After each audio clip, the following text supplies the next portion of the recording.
Berbagai kasus-kasus korupsi terbaru saat ini sedang terjadi di Indonesia dan sudah dalam tahap penanganan oleh aparat penegak hukum.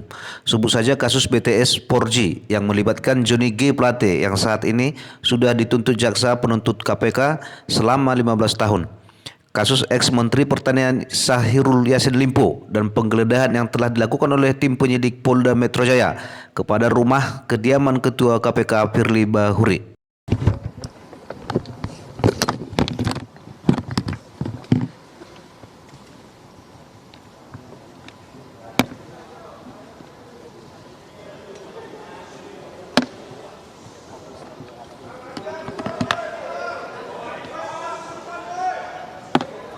Aku diberi kesempatan untuk itu. Pak, soal juga gimana Pak? Soal pemerasan gimana Pak?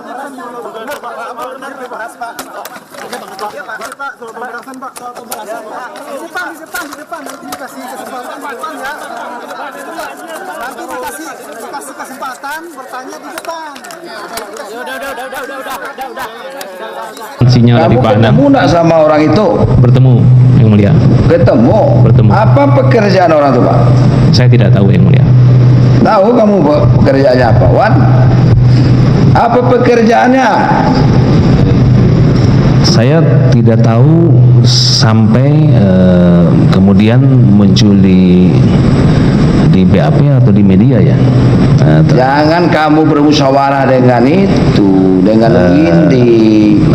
Belakangan saya tahu dari pengacara aja. Siapa ya, itu orang? Belakangan saya tahu dari pengacara saya bahwa beliau orang politik itu, Pak. Staf dari anggota DPR. Hah? Staf dari salah satu anggota DPR. Staf dari salah satu anggota DPR. Ya Pak, mungkin saya tambahkan Pak Yang Mulia. Gimana? Saya tambahkan Yang Mulia. Hah? Jadi beberapa yang saya kirim uang itu Yang Mulia. Gimana saya aja? mendapatkan nomor dari Pak Anang, seseorang atas nama Sadikin. Gimana? Nama Sadikin, seseorang atas nama Sadikin, nomor teleponnya diberikan oleh Pak Anang lewat signal. Marikin siapa? Sadikin.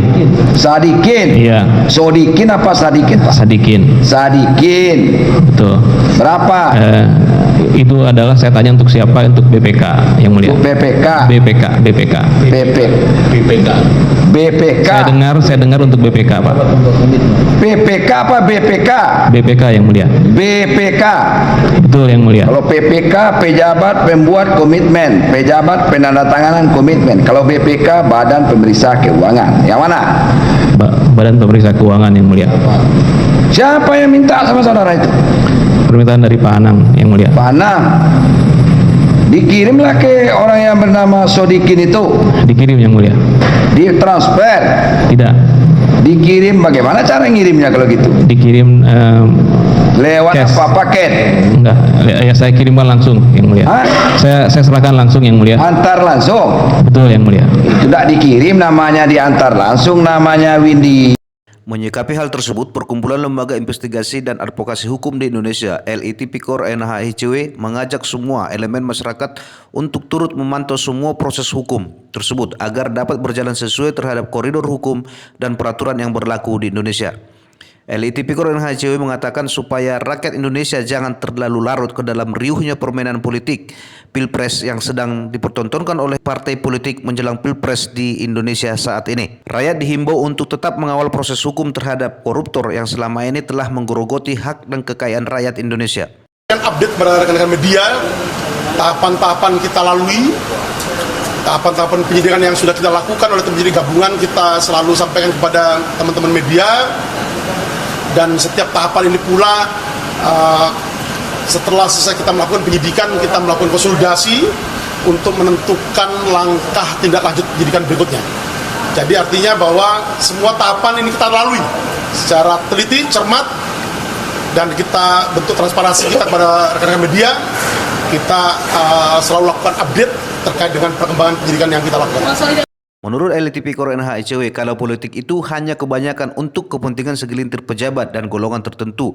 Kalau kasus-kasus korupsi ini untuk kepentingan umum, yakni kepentingan umum untuk rakyat Indonesia. Yang sekarang ini ya, sebut saja seperti kasus BTS 4G yang melibatkan Johnny G. Plate yang saat ini sudah dituntut 15 tahun dan kasus mantan pertanian Syahrul Yassin Limpo dan adanya penggeledahan ke rumah Ketua KPK Firly Bahuri.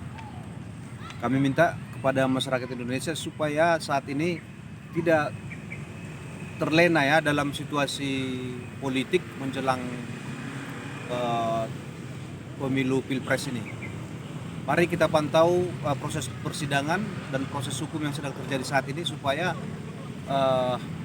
keuangan negara dapat segera dikembalikan ke kas keuangan negara Republik Indonesia ya. Dan mengharap supaya oknum-oknum yang disebut di dalam persidangan, contohnya di persidangan